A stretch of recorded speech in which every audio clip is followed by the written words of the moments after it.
Salame! Mahavita maquillage tsotsotra fitondra andavanandro ao anatin'ny 10 minitra no fanambina apetraka isika alafanja. Atomboko kalafanja amin'ny masony azy, asiany base mba hitazona kokoa ny manjamaso mandritra ny tontolon'ny andro. Ny ahy kosa atomboko amin'ny bébé crème mba hampitovy ny lokon'ny hoditro.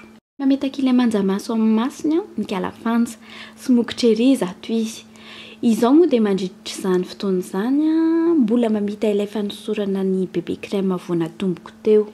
Avy eo dia manisy manjamaso mazava loko amin'ny faritra ambanin'ny volomasony indray ifanja mba hampisongadina tsara ny volomasony izany rehefa vita ny maquillage avy eo. Izaho indray manomboka miditra amin'ny bazin'ny manjamaso amin'izay. Samy manositra tsy moramora ny base sy ny manjamaso eo izahay roa avy eo.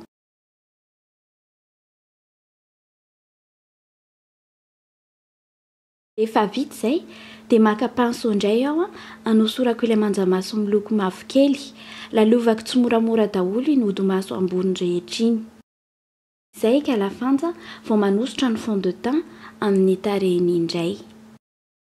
Satria mandeha aingana ny fotoana dia nisafidiny hamaritra ny sisin'ny hodi-masoko amin'ny crayon colle mainty aho fa tsy amin'ny eyeliner. Iny manko mora apetaka sady tsy atahorako hitakosina. I kalafanja tsy nanisy eyeliner sy crayon colle fa aminy ny manjamaso dia efa ampy manazava ny maquillage.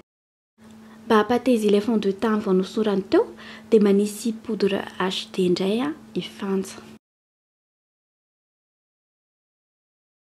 Amin'ny minitra farany dia samy mametaka ny loko mena izahay roa. Raha mahatsikaritra nareo dia tena mitovy ny fihetsikay manositra ilay loko mena amin'ny tanana. Amin'ny 5 segondra farany mametahako haingana ny blush mavokely mba tsy ho fotsy loatra amin'ny takolako. Tapitra ny 10 minitra vao tana ny fanampy indreto ary ny maquillage vitanay dia mandra-piandray ary eo.